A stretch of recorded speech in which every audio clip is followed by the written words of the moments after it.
Hello everyone. So this is the last part where we will be covering Unit 3 of Rural Institution Planning and Development. The rural institution that we will be covering here are Panchayati Raj institutions, and in it we will be covering regarding village panchayat, Zilla Parishad, etc. And then we will be covering regarding community-based organizations, and further we will be covering PESA. Panchayati Raj institutions. In India, the Panchayati Raj generally refers to the system of local self-government in India introduced by the Constitutional Amendment of 1992. It has been established in all states of India by the acts of the state legislature to build democracy at the grassroots level. Panchayati Raj now functions as a system of governance in which Gram Panchayats are the basic unit of local administration. The Panchayati Raj system was formalized in 1992, following a study conducted by a number of Indian committees on various ways of implementing more decentralized administration. The system has three levels, namely Gram Panchayat, that is the village level, Mandal Parishad or Block Samiti or Panchayat Samiti block level, and Zilla Parishad district level. It was formalized in 1992 by the 73rd Amendment to the Indian Constitution. Now let's discuss in detail of the three-tier system of Panchayati Raj in India, namely Village Panchayat, Panchayat Samiti and Zilla Parishad. So what is a Village Panchayat?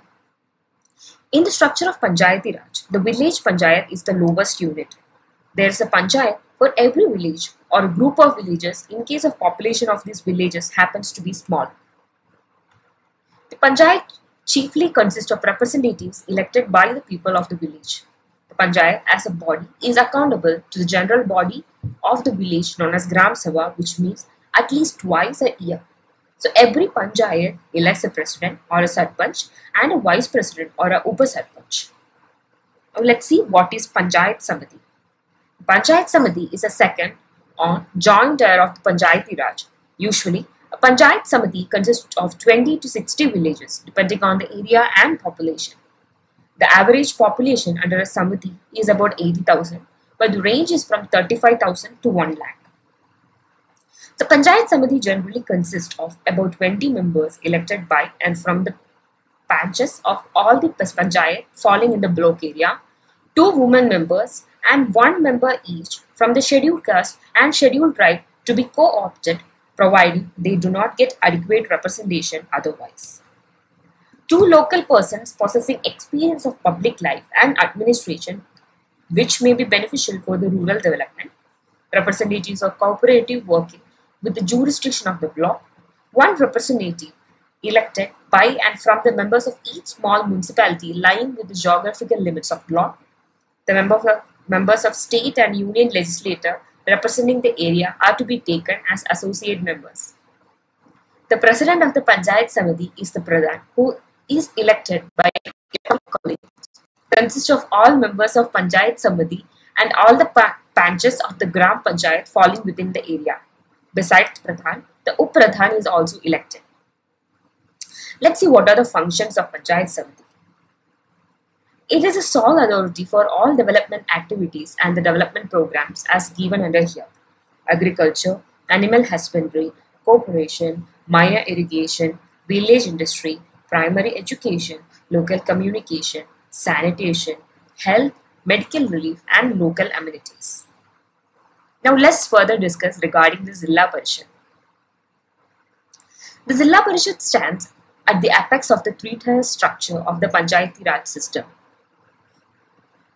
Generally, the Zilla Parishad consists of representatives of the Panchayat Samiti and all members of the state legislature and the parliament representing a part of whole the district.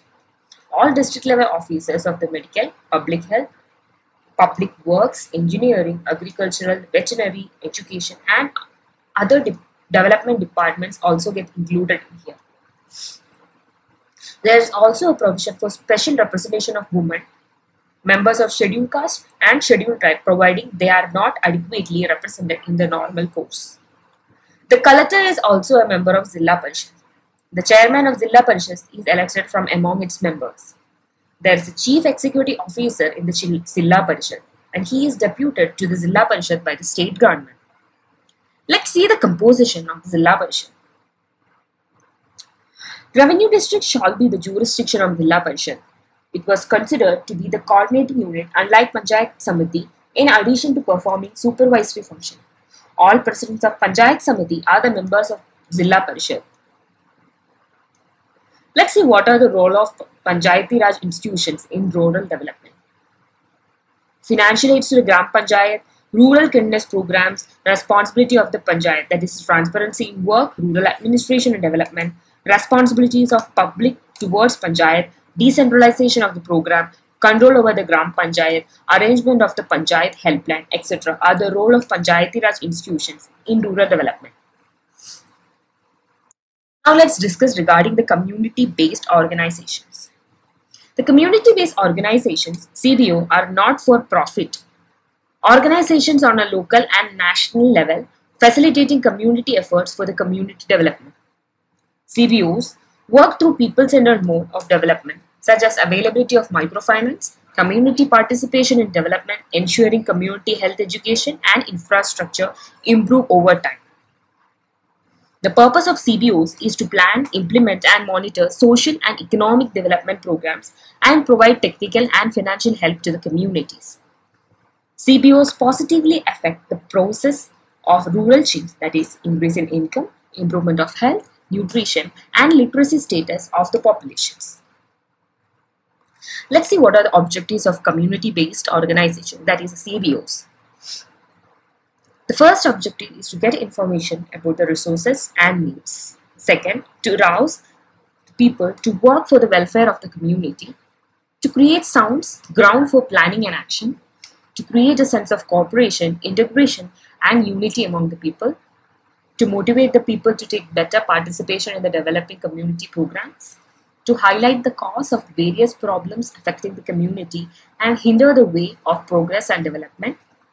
Implement programs required for fulfillment of the people's basic needs, to develop better understanding among the people about the issues and needs, to mobilize the resources to create a suitable ground for basic needs completion and eradication of problems, to bring coordination between the individuals, groups and organization to focus their point and challenge their objective for fulfillment, to launch necessary reform in the community for eradication of community evils, to develop democratic leadership among people through their participation in the community programs, to develop the idea of ability and better thinking to work for the betterment of the community. The basic aim and objective of the community organization is to abolish the difference among individuals, develop spirit of common interest and sacrifice, and also participate collectively in community programs. Its objective also include to organize the people for the promotion and progress of the community. Further, let's discuss regarding provision of Panchayat's extension to scheduled areas, that is the PISA.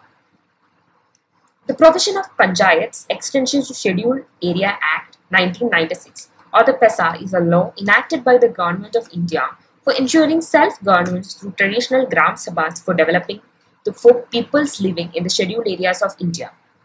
Scheduled areas are areas identified by the 5th schedule of the Constitution of India. These areas are found in 10 states of India which have predominant population of tribal communities.